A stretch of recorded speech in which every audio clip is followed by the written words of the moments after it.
বাংলাদেশের শীর্ষ 7 ধনীর তালিকায় আজকের এই ভিডিও। নাম্বার 1, মুসা বিন শামসের। বর্তমানে বাংলাদেশের শীর্ষ ধনী মুসা বিন শামসের, তবে প্রিন্স মুসা নামেই সবার কাছে পরিচিত। বাংলাদেশের ফরিদপুর জেলার সন্তান মুসা এখনও অনেকের কাছেই রহস্যময় পুরুষ। তাকে বাংলাদেশের জনশক্তি রপ্তানি বাণিজ্যের অগ্রদূত বলা হয়। তিনি ড্যাটকো গ্রুপের মালিক। ফোর্বসের তথ্য অনুযায়ী মুসা বিন শামসের মোট অর্থের পরিমাণ 12 বিলিয়ন মার্কিন ডলার, প্রায় 95,000 কোটি টাকা। এর মধ্যে 7 বিলিয়ন ডলার আইনি জটিলতার কারণে আটকা পড়ে সুইস ব্যাংকে।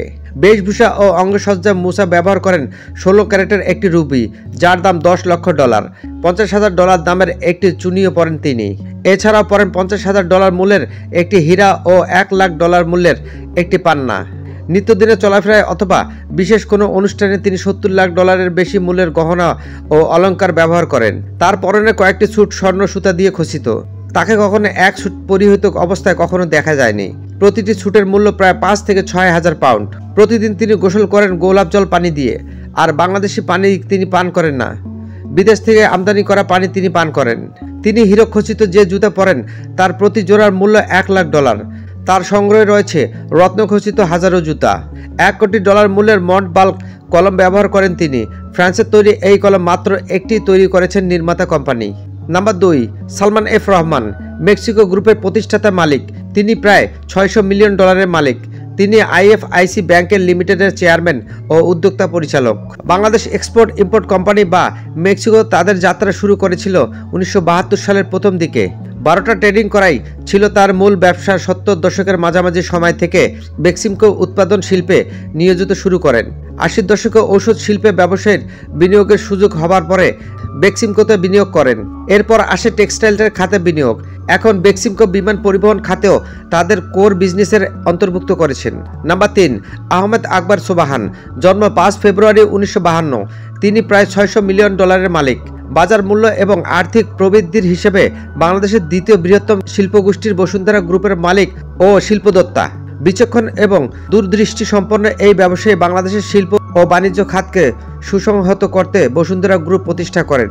আবাসন দিয়ে শুরু হলেও দিনে দিনে বসুন্ধরা গ্রুপের ব্যবসা সম্প্রসারিত হয়েছে সিমেন্ট, কাগজ, ইস্পাতজাত পণ্য উৎপাদন, LP গ্যাস, বাণিজ্যিক কমপ্লেক্স নির্মাণ সহ জাতীয় এবং আন্তর্জাতিক বিভিন্ন খাতে। দেশের শীর্ষস্থানীয় 4টি মিডিয়া হাউস দৈনিক কালের কণ্ঠ, বাংলাদেশ প্রতিদিন, ডেইলি সান ও Bangla news. Number 4, MA Hashem. Partex group ও UCBL ব্যাংকের চেয়ারম্যান। তিনি প্রায় $500 মিলিয়ন মালিক। Number 5, Azam J Chowdhury. তিনি ইস্ট কোস্ট গ্রুপের মালিক, প্রাইম ব্যাংকের চেয়ারম্যান এবং মোবিল যমুনা লুব্রিক্যান্টের সোল এজেন্ট। আজম জে চৌধুরীর পুরো নাম আজম জাহাঙ্গীর চৌধুরী। তার জন্ম মৌলভীবাজার জেলার কুলাউড়া উপজেলার হোসেনপুর গ্রামে। মধ্যবিত্ত পরিবারে জন্ম নেওয়া আজম বর্তমানে প্রায় $410 মিলিয়ন মার্কিন মালিক। আজমের শৈশব কাটে কুলাউড়ায়। তিনি কুলাউড়ায় নবীনচন্দ্র উচ্চ বিদ্যালয়ে থেকে SSC পাশ করেন। সিলেট MC কলেজে ভর্তি হন। পরবর্তীতে ঢাকা বিশ্ববিদ্যালয় থেকে ইংরেজিতে মাস্টার্স করে 1981 সালে। ব্যবসায় পুরোপুরি আত্মনিয়োগ করেন। এরপর আর তাকে পেছনে ফিরে তাকাতে হয়নি। প্রাইম ব্যাংক প্রতিষ্ঠা হওয়ার পর তিনি এর চেয়ারম্যান নির্বাচিত হন। ব্যাংকের সাবেক এই চেয়ারম্যান বর্তমানে মোবিল যমুনা লুব্রিক্যান্টের MD।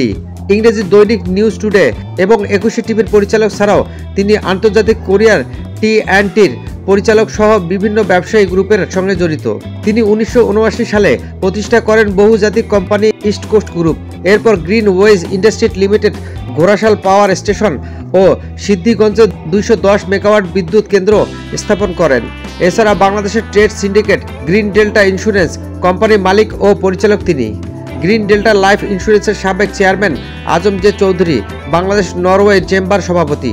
বর্তমান মানবতার সেবায় তার অর্থে বিভিন্ন স্কুল, কলেজ, বৃদ্ধাশ্রম সহ নানা সামাজিক প্রতিষ্ঠান চালু করা হয়েছে। নাম্বার 6, গিয়াসউদ্দিন আল মামুন। তিনি ঠিকাদারি, রিয়েল এস্টেট, হোটেল ও নৌ পরিবহন ব্যবসা রয়েছে তার টাকার পরিমাণ $400 বিলিয়ন। নাম্বার 7, রাগিব আলী। তিনি চা উৎপাদন ব্যবসায় সফল একজন ব্যবসায়ী। তিনি সাউথ ইস্ট ব্যাংকের চেয়ারম্যান। তিনি প্রায় $300 মিলিয়ন মালিক।